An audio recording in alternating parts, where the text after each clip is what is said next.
जी lecture number कौन सा आज का? 27 कंफर्म कीजिएगा।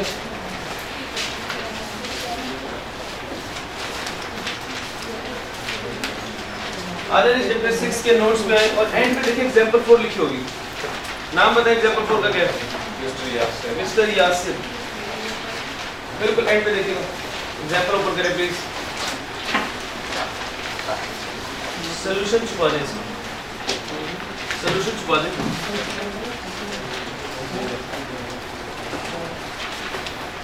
बिल्कुल एंड में, बिल्कुल लास्ट में एग्जांपल 4 मिल गया सबको। सॉल्यूशन छुपा दें इसमें। कहते mister Yasir has disclosed total income of 1.4 million for tax से 2013। अच्छा जी नया रूल आया था क्या था? अगर टैक्सेबल इनकम कितने से एक्सीड कर जाए 10 मिलियन से, तो फिर हम टैक्स लायबिलिटी का फौरन क्या कर देंगे? ऐड सरचार्ज कितना 10% ऑफ व्हाट? टैक्स लायबिलिटी का 10%, है ना? वो एक अलग सेपरेट टॉपिक का बात है। Mister Yasir has disclosed total income of rupees 1.4 million for tax से 2013 एंड पेड ज़कात of rupees 2 lakh. He has further disclosed the following. क्योंकि यासिर पर 14 लाख कमा रहा है, 14 लाख में 2 लाख को ज़कात दे रहा है, तो उसकी टैक्सेबल इनकम कितनी है? 12 लाख को टैक्स देगा। उसके अलावा उसने क्या किया? He paid 70,000 for education expenses of his 2 children. ठीक है, इसको देखिए क्या करना है कि उसने अपने 2 बच्चों के लिए एजुकेशन फीस पे की है कितनी? 70,000। He has made donation of 50,000 to non-profit organization through cross-check।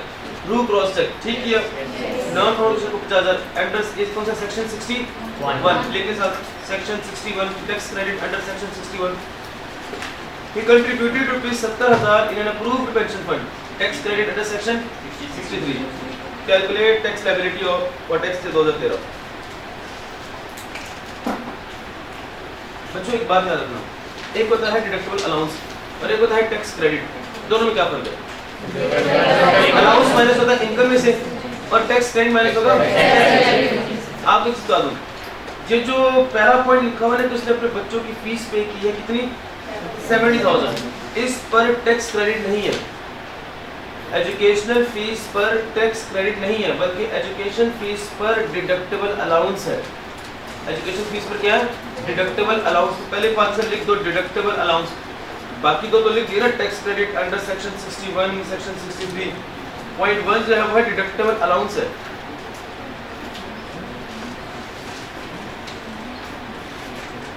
मुझसे पूछ लो डिडक्टेबल अलाउंस कैसे है? इसका कुछ क्राइटेरिया है। अगर किसी बंदे ने अपने बच्चों की स्कूल की फीस जमा की हुई है तो उसका कुछ क्राइटेरिया है, उस क्राइटेरिया को पूरा उतरता है तो उसको इस चीज़ पर डिडक्टेबल अलाउंस अलाउ किया जाएगा। अभी वो क्राइटेरिया क्या हमें नहीं पता, हमें बस इतना पता है कि डिडक्टेबल अलाउंस है। क्राइटेरिया की बात पड़ेगी और अभी हमने इसको ट्रीटमेंट देखने की, ट्रीटमेंट क्या होगी, फिर कब ये ट्रीटमेंट करनी है, किस बंदे को अलाउंस मिलना है, ये तो फिर टॉपिक पढ़ाऊंगा तब बताऊंगा। ठीक है, तो वैसे बेसिकली आप इतनी बात याद रखिएगा, ये जो एजुकेशन एक्सपेंस एजुकेशन फीस पे की जा रही है ये डिडक्टेबल अलाउंस है, टैक्स क्रेडिट नहीं है। अब मुझे बताएं टैक्सेबल इनकम तक आते आते 2 चीजें माइनस करूंगा। पहली चीज ज़कात, दूसरी चीज ये जो एजुकेशन एक्सपेंस फॉर चिल्ड्रन किया गया है ये। चलिए स्टार्ट करते हैं। एग्जांपल और यहाँ देखिए उसने क्या बताया कि उसकी इनकम क्या कितना कमा रहा है वो? मिस्टर यासिर है, लेकिन कितना कमा रहा है? टोटल इनकम क्या है?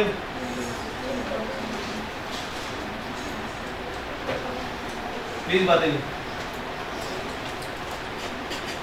सबसे पहले और सबसे आसान का क्या माइनस कर दूं? अमाउंट बोलिएगा। 200,000 कितना बचा? अब यहाँ से जो माइनस होना है बेसिकली वो एक डिडक्टेबल अलाउंस है। डी डॉट मतलब डिडक्टेबल अलाउंस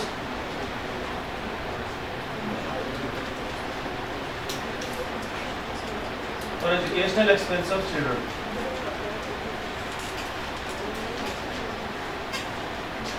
अब हमें एक बार पता चल गई कि अच्छा हमें अभी ये नहीं पता कि कब कब ये माइनस करना है। मैं कह रहा हूँ जब माइनस करना होगा तो कितना माइनस करना है, कब कब माइनस करना है उसकी बात बताऊंगा। अभी ये बता रहा हूँ कितना माइनस करना है। डिडक्टेबल अलाउंस है, इसकी कैलकुलेशन है।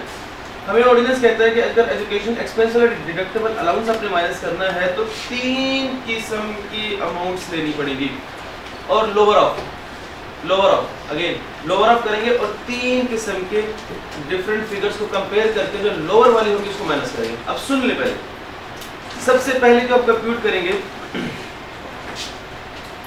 वो उसने बताया कि अब मुझे बताइए इसकी अब इनकम कितनी है।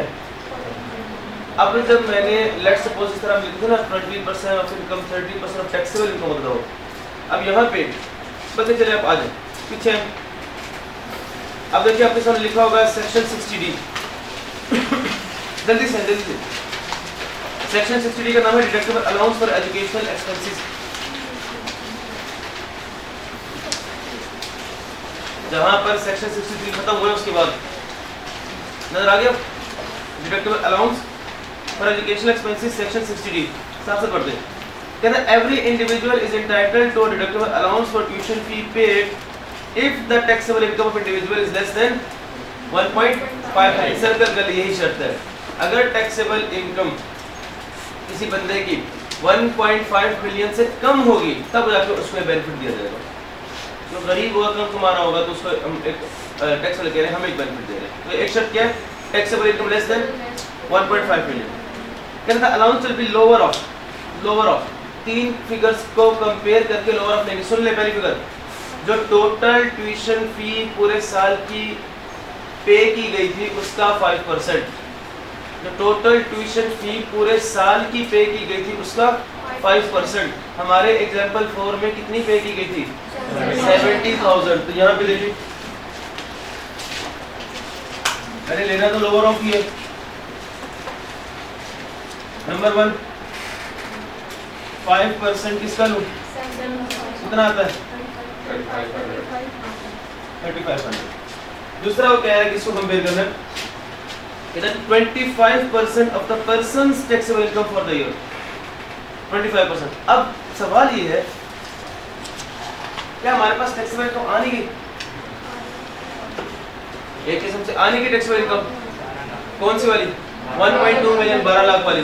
क्या टैक्सेबल इनकम ऐसे नहीं होता कि टोटल इनकम में से डिडक्टेबल अलाउंस यानी कि जो ज़कात था उसको माइनस करते थे। तो अब मैंने क्या करना है इस केस में, जहां ये स्पेशल केस है जहां पे टैक्सेबल इनकम 1.5 मिलियन से कम है। अब जब टैक्सेबल इनकम की बात आती है तो कुछ बच्चे गलती से टोटल इनकम को देखे होते हैं। टोटल इनकम को नहीं देखना, आपने ज़कात माइनस करने के बाद आने वाली इनकम को देखना, वो कितनी है 1.2 मिलियन। तो अब ऑर्डिनेंस कहता है कि आपने 5% ऑफ प्रोडक्शन फीस ले ली। अब जो आपका 1.2 मिलियन है जिसको टैक्सेबल इनकम कह रहे हैं, सिर्फ इस कैलकुलेशन के पर्पस से उसको टैक्सेबल इनकम कह रहे हैं। कहता उस टैक्सेबल इनकम का 25% ले लें आप जी। कितना मतलब 25%? 25% किसका ले लें 1.2 मिलियन, कितना 3 लाख। तीसरी बात वो करता है, बड़ी अजीब और गरीब बात है, वो कहता है देखिए एक हमने आपको फिक्स फिगर दे दिया और इसका एक फिक्स फिगर दिया 60,000। फिक्स फिगर क्या दे दी 60,000 रुपए। ये ऑर्डिनेंस ने दिया 60,000 कहाँ से आया, ऑर्डिनेंस ने दिया है। ऑर्डिनेंस ने कहा 60,000 को मल्टीप्लाई करना है जितने आपके बच्चे, जितने बच्चों की फीस पे की थी। यासिर ने कितने बच्चों की फीस पे की है 2 बच्चों की। तो अब 60,000 को किससे मल्टीप्लाई करूं। आपको पता ये है कि 60,000 कहाँ से आया है, ये ऑर्डिनेंस ने खुद दिया। कितना बनता है 1 लाख। अब मैंने इन सब में से आइडेंटिफाई करना है कौन सा वाला लोअर ऑफ 3,500, ये माइनस किया जाएगा। बताइए कितना बच गया, बोलें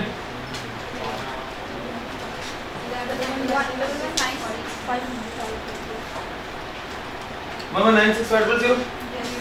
तो ये जो माइनस करना है एजुकेशन एक्सपेंस वाला, इसकी एक ही शर्त है, क्या टैक्सेबल इनकम 15 लाख से कम हो।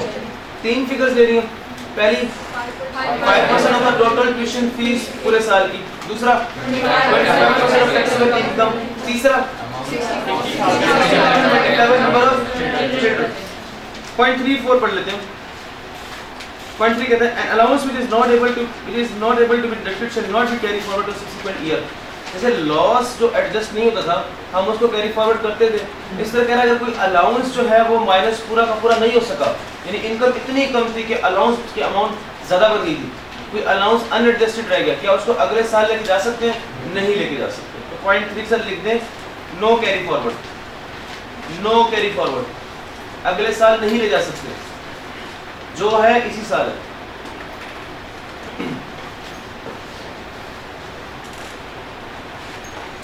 अब बात ये हुई, अब आपके मन में एक सवाल आना चाहिए था जो नहीं आया मेरे ख्याल से, शायद आया भी हो, कि सर ये जो बच्चा है, ये तो बच्चे हैं, ये तो बाप के लिए भी वही दो बच्चे हैं और वालिदा के लिए वही दो बच्चे हैं, तो हो सकता है बाप भी चाह रहा हो कि वो ये अलाउंस क्लेम कर ले, हो सकता है वालिदा चाह रही हो कि वो ये अलाउंस क्लेम कर ले, तो दोनों में से किसको दिया जाए या दोनों को? नहीं, जिस जो सबसे पहले अपना NTN नंबर शो कराएगा या फिर उस इदारे का नाम जो है वो प्रोवाइड कर देगा, उसको यह अलाउंस दिया जाएगा। पढ़े point 4, allowance shall be allowed to either of the parents on furnishing national tax number और name of the education institution। दोनों में जिसने पहले NTN शो करा दिया अपना या फिर एजुकेशनल इंस्टीट्यूशन का नाम शो करा दिया, उसके लिए अलाउंस दिया जाएगा। तो इसमें ऐसा कोई कंपैरिजन नहीं है। हमने ऐसी एक बात पढ़ी थी शुरू में चैप्टर 4 में कि अगर कोई minor child income from business कमा रहा है तो वो किसके हेड में टैक्सेबल होगा? वालिद और वालिदा के दरमियान जो ज्यादा इनकम कमा रहा है इसकी इनकम ऐड कर देंगे। ये पॉइंट 5 को जरा मैं दोबारा बात सुनाऊंगा। आ जाए एग्जांपल 4 पे।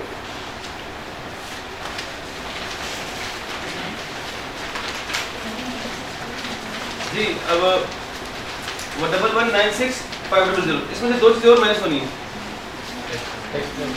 सेक्शन 61 और अब मैं आपको बताता हूँ पेपर में करना भी आपको।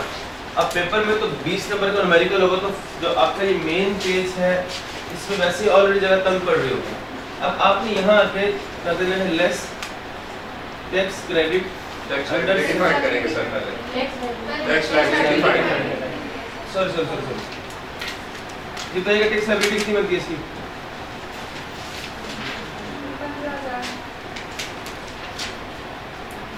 कितनी बनती है? चलिए बता दें, ऐसे बता दें। 74,475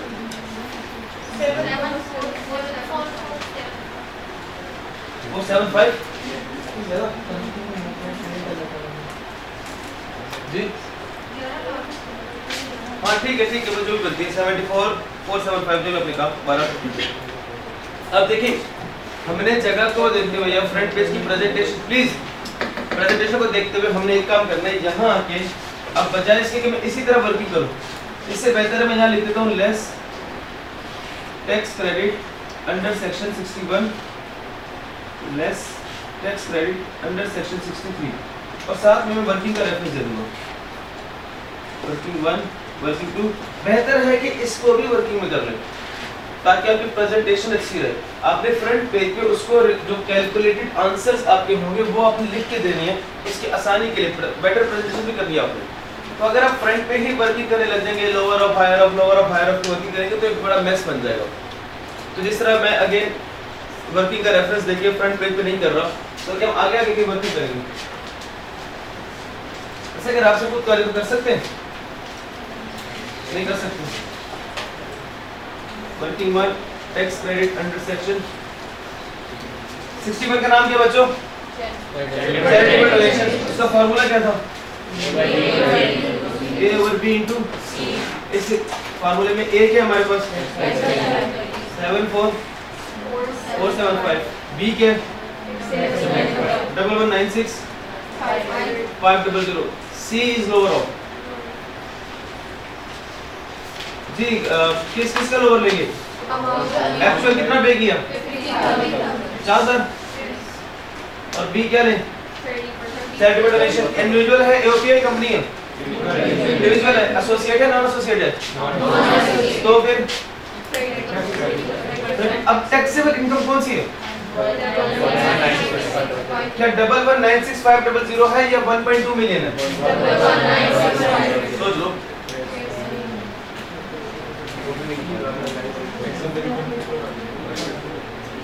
लिखा हो पहले से पेपर में बच्चे यूज करके आते हैं कि इसकी बजाय इसको दिखाते हैं, लेकिन आपको पता है अलाउंस फाइनेंस करने के बाद जो अमाउंट बचेगी ये हमारे फर्दर जो कैलकुलेशन है उसके लिए टैक्सेबल इनकम कहलाएगी। यस यस यस ये मजबूरी हमारी। जब ऊपर वाले रेंटल अलाउंस माइनस करेंगे एजुकेशन वाला, तो मजबूरन हमें क्या करना पड़ेगा, इसी को टैक्सेबल इनकम मान लेते हैं सिर्फ इस स्टेप के लिए। लेकिन हमें पता है टैक्सेबल इनकम जो होता है बेसिकली सारा कुछ माइनस होने के बाद जिसमें टैक्स रेट लगते हैं और टैक्स लायबिलिटी निकलती है वो टैक्सेबल इनकम होती है हमारी। तो मैंने अगेन आपको कहा था जस्ट उस स्टेप के लिए एजुकेशनल एक्सपेंस माइनस करने के लिए हम 1.2 मिलियन को टैक्सेबल इनकम कह रहे हैं, लेकिन हमारा असल टैक्सेबल इनकम है कौन सा 1196,500। यहाँ पे किसी कंफ्यूजन तो नहीं है? ज़कात माइनस करने के बाद जो आएगा ना वो चिल्ड्रन वाला केस है उसके लिए टैक्सेबल इनकम है। फिर चिल्ड्रन वाला इटसेल्फ माइनस करने के बाद जो आ रहा है वो हमारे रियल टैक्सेबल इनकम है। ठीक है तो ये भी अलाउंस है ना, सारे लॉसेस माइनस करने के बाद टैक्सेबल इनकम होती है। जी कितनी अमाउंट आ रही है यहाँ से? 3589 फ्लोर ऑफ क्या जी कितनी अमाउंट आ रही है? 311 यहाँ से माइनस करते हैं 3112 working to tax credit under section 63। Again आप यही इस तरह लिखना है कि A over B into C 7475 divided by 1196500।